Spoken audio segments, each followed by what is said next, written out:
가르멜의 산길 제19장 현세의 보배를 즐기는 데서 영혼에게 따라올 수 있는 해를 들어서 말함. 의지가 현세의 제보에 집착하는 데서 영혼이 포위를 당하는 그 폐해를 다 말하자면 잉크와 종이가 부족할 것이고 그럴 만한 시간도 없을 것이다. 왜냐하면 폐해가 작은 데로부터 크나큰 데까지 이르고 막대한 보물을 깨뜨릴 수 있기 때문인데 이것은 마치 불티와도 같아서 꺼지지 않으면 세상이라도 살라버릴 만한 큰 불로 변할 수 있는 것이다. 이 모든 폐해는 이른바 주된 상실적 손해의 그 근원이 있으니 이는 곧 하느님을 잃어버림이다. 마치 영혼의 온갖 선이 하느님께 대한 의지의 집착으로 생기듯이 피조물에 대한 애착 때문에 하느님을 떠나는 데서 모든 폐해가 생기고 피조물에 대한 기쁨과 집착에 따라 그만큼 영혼이 해를 입는 것, 즉 하느님을 멀리하게 되는 것이다.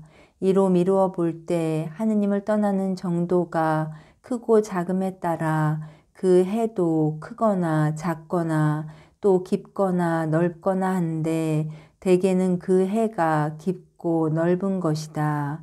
이 상실적 폐해에서 또 다른 상실적 및 적극적 손해가 따른다는 것이 우리의 주장인데 여기에는 4가지 계층이 있고 그 중에는 아주 더 나쁜 것이 있다. 영혼이 4째 폐해에 도달하면 여기서 말하는 해악치고는 더할 나위 없는 모든 해악을 입게 된다. 이 4가지 계층을 들어서 모세는 신명기에 다음과 같이 말했다. 야곱은 배부르게 먹었고 여수루는 뚱뚱하게 살이 올랐다. 그러자 저를 지으신 신을 버리고 자기를 살려주신 반석을 우습게 여겼다. 32장 15절. 배부르기 전에 사랑하던 영혼이 배가 잔뜩 부르다 함은 피조물의 기쁨에 자신을 잠근다는 뜻이다. 이로부터 여기서 말하는 첫째 해가 나오니 뒤로 물러섬이 바로 그것이요. 이는 곧 하느님께 대한 마음을 둔하게 만들고 하느님의 보배에 먹칠을 하는 것. 마치 햇살이 잘못 비추게 하늘을 어둡게 하는 안개와 같은 것이다. 그렇다. 영성인이 어느 것에 낙을 붙이고 바보스럽게도 욕망의 고삐를 놓아버리면 하느님에 관해서는 어두워지고 솔직한 판단의 지성이 흐려지게 마련이다. 그러기에 성령께서 지혜서에 다음과 같이 가르치신다. 악은 사람의 마음을 현혹시켜 아름다움을 더럽히고 방종한 정욕은 깨끗한 마음을 빗나가게 한다. 4장 12절. 성령께서 깨우쳐 주시고자 하시는 바는 영혼의 이성에 비록 사심이 깃들지 않았더라도 세상 것을 탐내고 기뻐함만으로 이 폐해의 첫 층이 이루어지기에 족하다 하심이니 이것이 곧 마음의 둔화요 진리를 깨치며 매사에 있는 그대로 알아내는 판단의 흐림이다. 덧없는 것을 탐내고 즐김에 자리를 비켜주면 제 아무리 성덕과 바른 판단력이 있는 사람일지라도 그 폐해를 입지 않을 재주는 없다. 그러기에 하느님께서 모세를 통하여 이를 경계하시며 말씀하셨다. 너희는 뇌물을 받지 말아라. 출애 23장 8절.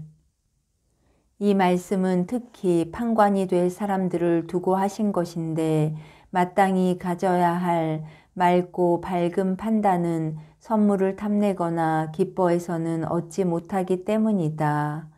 그러기에 하느님께서는 모세에게 명하시어 탐욕을 지겨워하는 자들을 판관으로 두라 하셨으니 이런 사람들이라야 욕정의 맛으로 판단을 흐리지 않는 까닭이다. 출애 18장 21절에서 22절. 그러기에 탐욕을 원하지 않을 뿐 아니라 지겨워하는 이라 하신 것이다.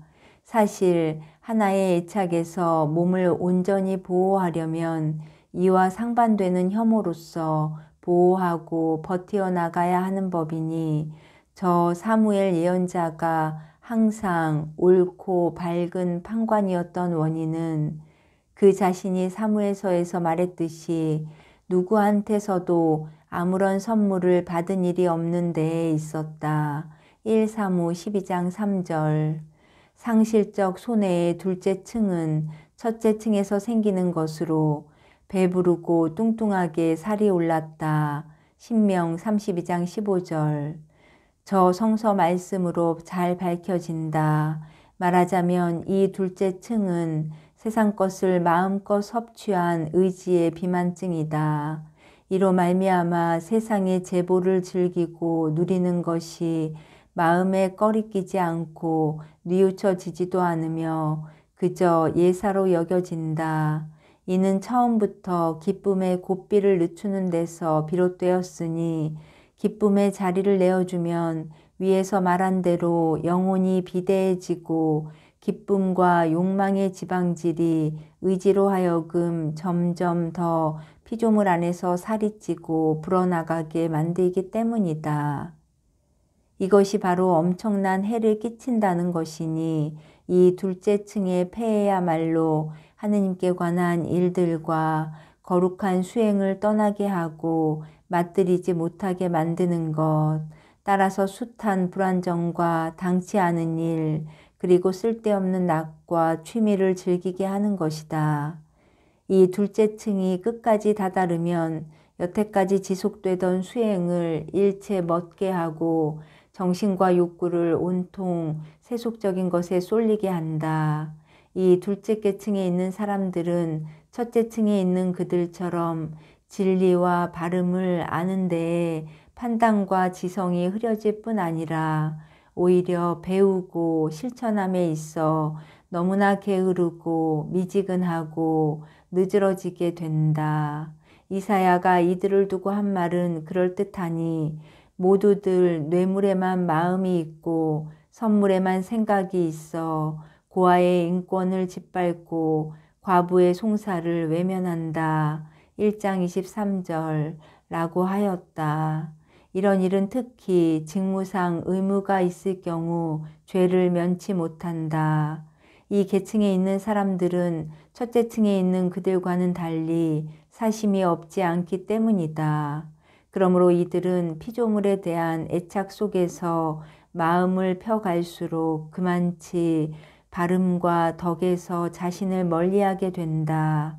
따라서 이 둘째 층에 있는 사람들의 특징은 영성의 일에 매우 냉담함이요 그 일을 불완전하게 함이니 수행을 하는 것이 사랑의 동기에서보다 차라리 허식이나 습관 아니면 마지못해서 하는 수가 더 많은 것이다.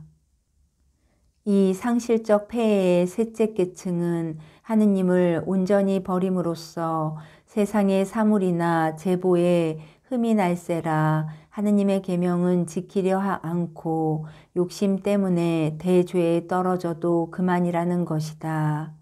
이 셋째 층은 위의 성서 구절에 이어지는 말씀으로 잘 드러나니 그는 저를 지으신 신을 버렸다. 신명 32장 15절 라고 이르셨다.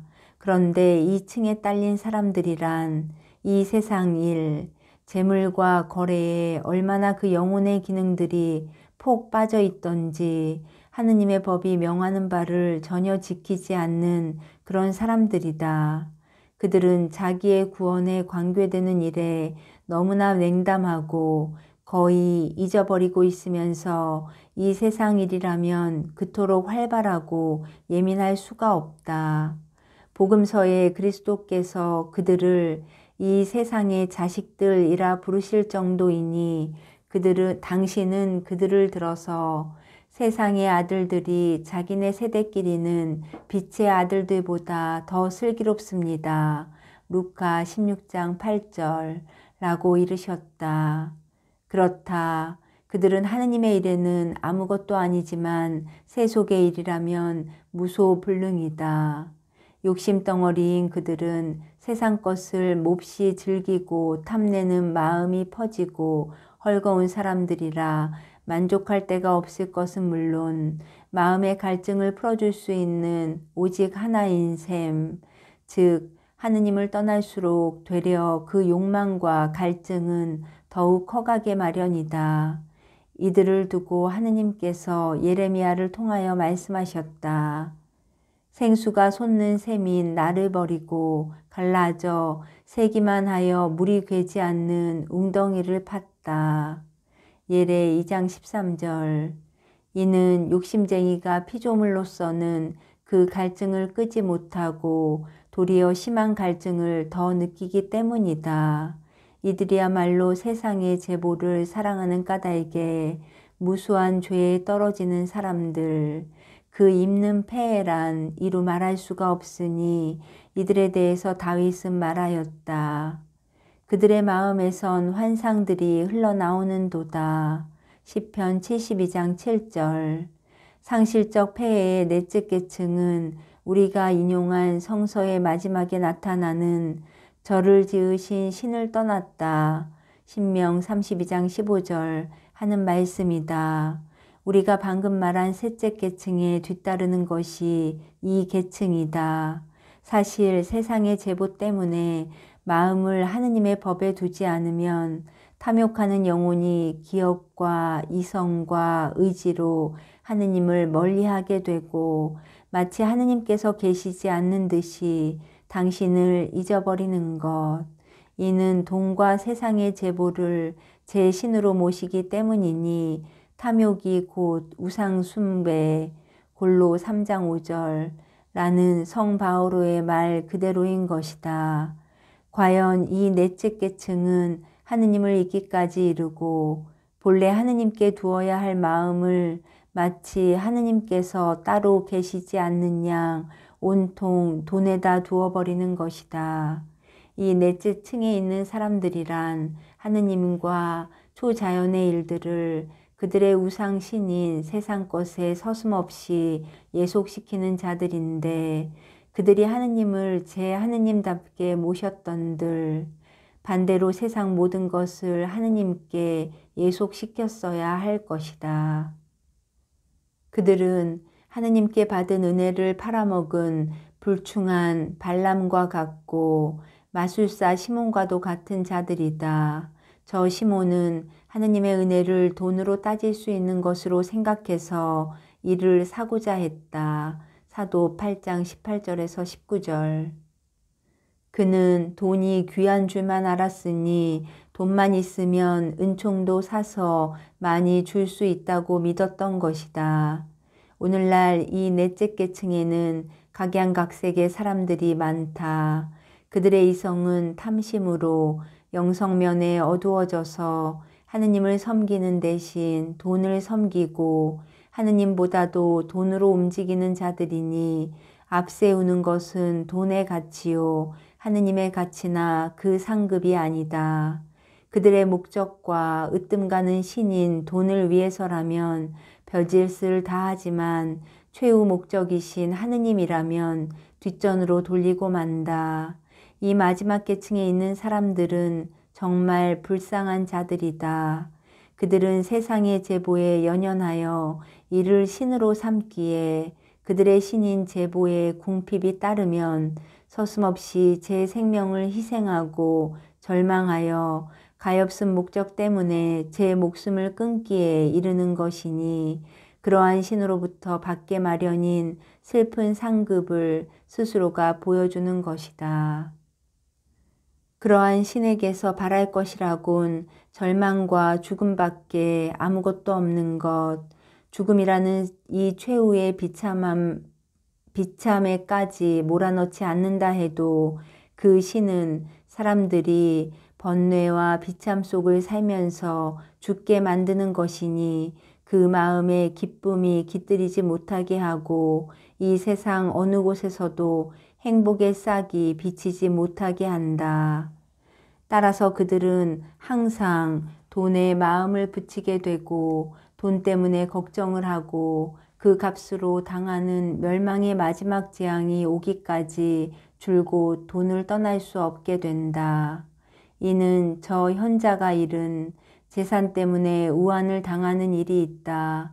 전도 5장 12절. 그 말 그대로인 것이다. 이 넷째 층에 있는 자들은 성 바오로가 하느님은 그들의 분별 없는 정신대로 버려두셨다 라고 말한 바로 그 사람들이다. 왜냐하면 재물의 소유에 그 최종 목적을 두는 경우 그 향락은 인간을 이러한 폐해로 이끌기 때문이다. 설령 그 피해가 적다 하더라도 매우 슬픈 일이니 이미 말한 바와 같이 하느님의 길에서 영혼을 후퇴시키는 까닭이다. 그러기에 다윗이 누가 부자가 된다 하여도 부러워하지 말라. 시편 48장 17절 하였으니 이는 너보다 낫다 여겨 시세우지 말라는 뜻. 죽은 뒤면 아무것도 가지고 갈 수 없고 그의 영예도 향락도 그와 함께 지하로 내려가지 못하기 때문이다.